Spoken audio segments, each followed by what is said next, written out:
Nectars Within, all about mind, life, and soul enhancement. That's one mystery that is there for me also. If I think back, how I could make a situation, how could I do like this? Probably we could just send something like, you're told your wife doesn't trust anyone, and he says, if she trusts you, it would be that kind of leap of faith, and she made a right decision because she basically being a nurse, meeting people in and out. When she doesn't trust anybody, she trusts you. It means she made a right decision. Intuition. That's my assumption. Sure, could be. And she's, I think she also has a good feeling for people. I'm going to know also. She really says like, and maybe too blunt. Let's say I often present her. She's more blunt than the Dutch. Really thinks black and thinks really like black and white. To say okay, good, not good, person. So Dutch people also have the intention often directly to judge, saying okay, good, not good. The sense directly assess, not judge, but maybe to assess. Okay, so my she is also like that. So so I got some for some reason she trusted me. Okay, I think also person I can trust. Also in my professional life, I always so people give me also the training that you did the journey, also the client. That I didn't have too much experience in this field. He just trusted me that I could take this up to training Indians for 3-4 months to full time, and because also I think I could also maybe feel a good feeling for apart from the teaching and such an really have to prepare people also to go to a different country. So all the practical aspects, cultural aspects I could share after being quite some time in India, because this happened the training happened in 2019. At that time I was already 15 years in India, so I could really compare well already. Okay, what this will be challenging for you when you go to the Netherlands. And apart from the language, that was also very I think important that I could give to you. And also, and you need to know in 3-4 months training, it was every day. I also got to know you and other people. I also could say you with your character, you have to speak up more. For example, if you're too shy, Dutch people in the Netherlands, you really have to speak up a lot. If you want something, you have to say. I had a discussion with Indians again, and we always come to conclusion: Indians help, Dutch people are helpful. We have a word Dutch behulpzaam. Okay. So Dutch people, when you ask them, they will help. But Indians are always more, when they see something happening, they will volunteer. So nice, because it was a Dutch. I just met in Weert a Dutch lady who was married with the Indian, and they stayed together with small children. She traveled by plane to India, and then the Dutch person says, "If you need help, let me know." And she was with 2 children like this, and the Indian lady actually say, "Okay, give me your children, you can eat, I'll do."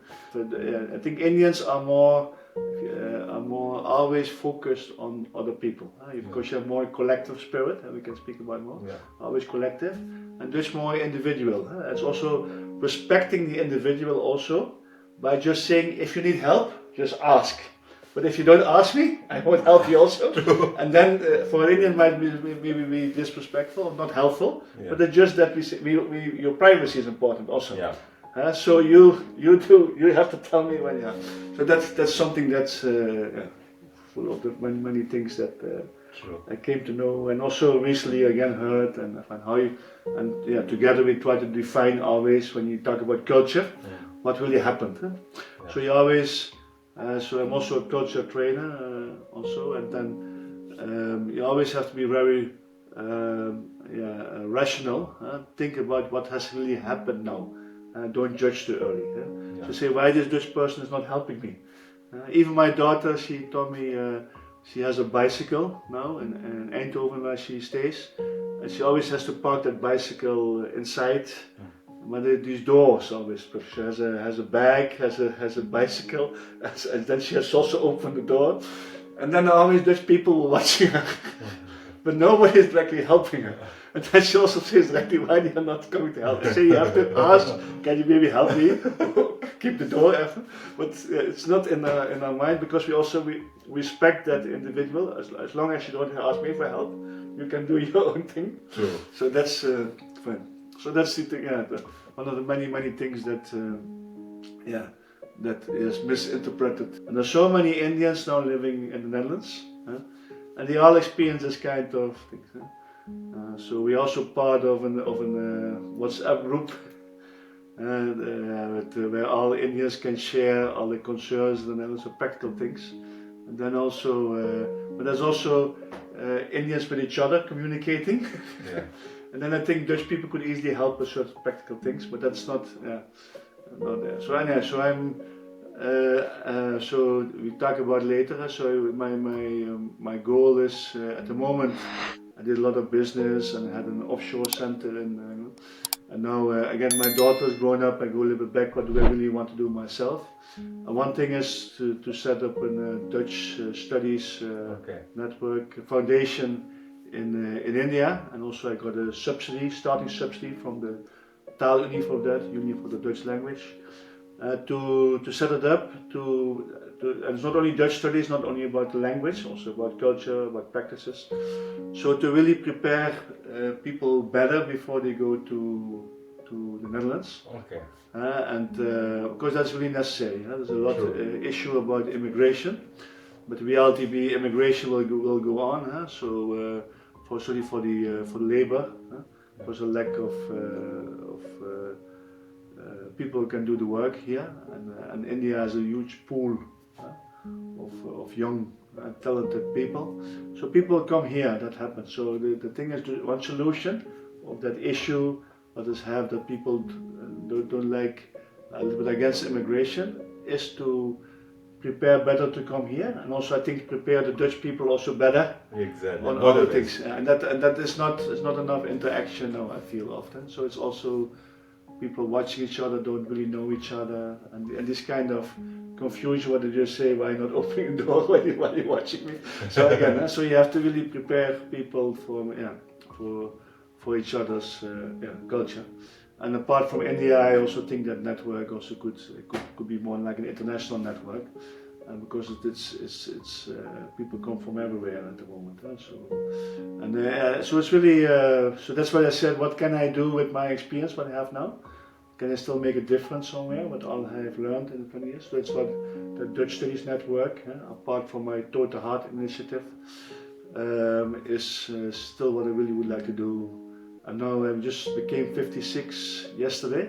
And I still have at least 20 years of work in me, if I can be doing something with passion. So I'm really looking for something. What do I really can make passion? Not only about money, but just say every morning I want to wake up and really what I want to do. I think, and then you really have to find something with passion, and you can do it till you till you die. So that's in that phase I'm now. If you think about radical, I took radical step. One time stopped my studies. Radical to get married. Now my daughter came here, and now I'm also quite radical. Also thinking, okay, it's the Dutch study. So I have a business till now, and the Dutch study network will be partly business, partly NGO, because I think in a non-profit way is also quite important to work on this subject of helping better immigration. From people, now it is about the Indians, that could also be later from other countries, coming to the Netherlands, because it can help. I think both countries can benefit from it. Indians can help with it. If it's really good, like you are a good example for that, if I might say. So it can benefit everybody. So if you do it properly, prepare people properly, and that are no issues. And so that's, I feel for myself, I can make a difference in that. So I'm motivated to do that now. Okay. So you're almost done with a lot of, done with the entire podcast. I'm so happy with it. And if we just break it down in different layers. Thank you so much. I've gotten enough insight about you. Also personally. when I break this, I see 4 parameters here in your personality. Yeah. One is you are that person who is supposed to be a radically, making actions, Yeah. and who works from the point of intuition. Yeah. That is one thing. And if you keenly just get into it, you actually followed your heart, Yeah. and you are actually passionate person. Yeah. Whatever you have done, be it your personal life, professional life, everything, that's something I am observed. And when you spoke about the cultural aspects, you spoke on a general terms, and I would also like to throw more light how that has also worked in your relationship, and how did you mitigate it, and then you have been married for 20 long years, and what are the values that you have gotten. So we could talk about all these things. Oh, sure. To start with that, let's go with this 20 years of marriage. How this you have spoken in length about the cultural differences. Yeah. How did you work towards it, and how did you, first of all, was it even a problem, major problem? That's the first question. And how did you work towards it? And what is your lesson learned and the tips or suggestions for people for a healthy married life? Yeah, so at the beginning it was extremely difficult because we didn't know. It was not really like what must have been an arranged marriage, because we also came to know in India there's a lot of people have arranged marriage, and when you're in the Netherlands, people always judge that something like more like a forced marriage. People force into a marriage. But I also came to know in all these years in India that an arranged marriage can also be in a very in a good way, in a good communication done, because people think different about the role of parents or family, etc. So again, but the reality when you have an arranged marriage, and also my marriage, let's talk about that, is that you don't know each other too well, and then you live in a house together, and then so it was really searching for your territorium to begin. So where is my place in this marriage? And we really had a lot of conflict because trust was not totally there. So some things that we say to each other was misinterpreted, and often we couldn't speak for days to each other. I think I remember. So if you think about the 20 years marriage is when we have a fight. At the beginning there was not that much, we didn't know each other, so trust is easily broken. And then so it took quite some long time that we said, okay, let's talk again. I'm not sure that you said this to me or you did this, or fine. And now after 20 years, when we have an issue, it's just like directly we speak about it bluntly, and it is quite quick over. We still have, maybe we could have maybe 1 hour or something like this. It's always there. Yeah, like normal. But before it was really a long time, because you really have to say, this guy, it's not going to work, or this girl is really not going to work. We don't understand each other, or whatever. So, and the small things that we said to each other, and the smallest things that feel, and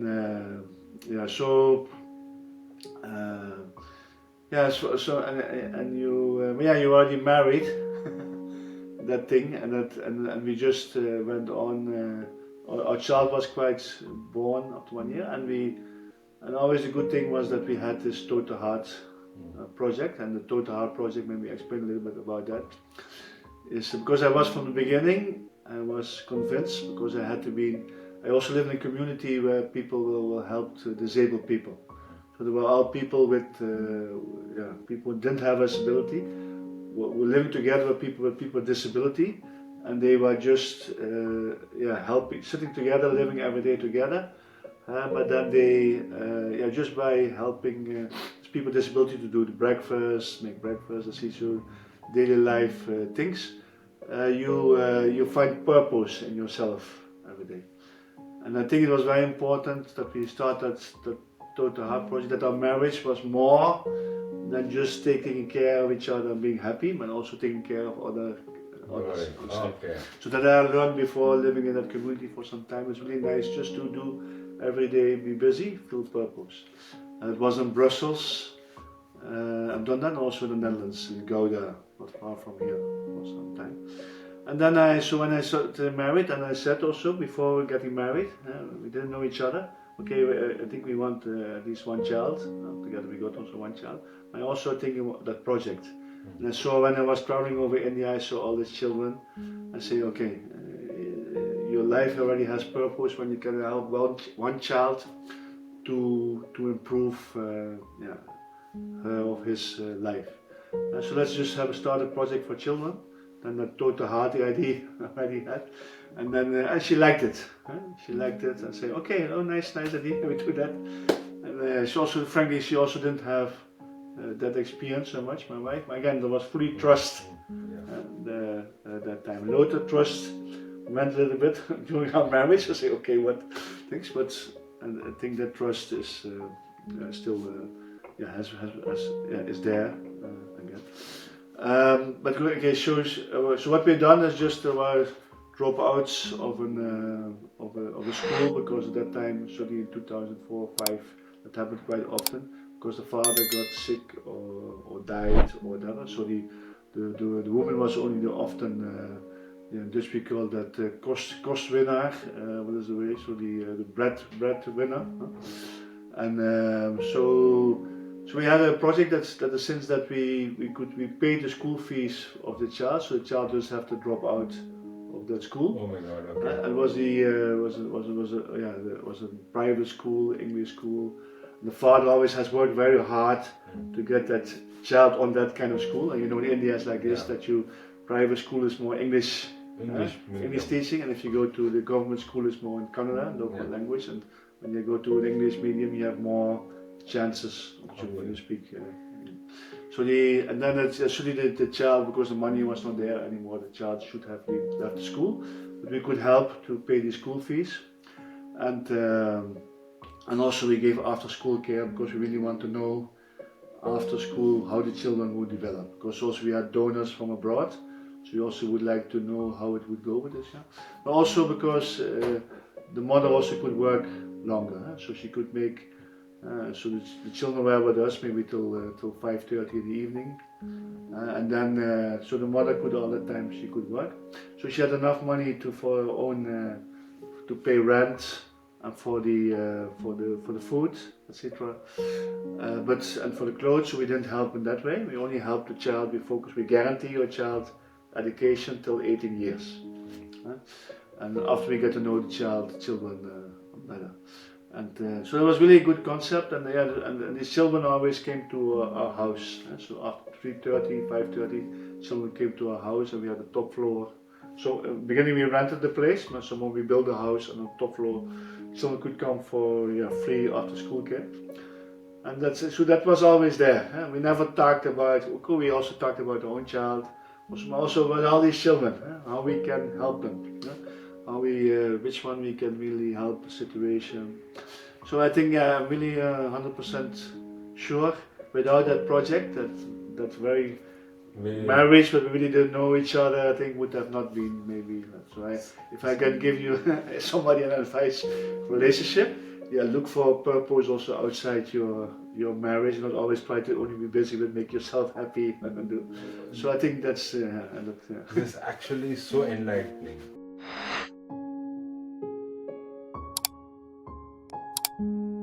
Transforming minds and enriching lives.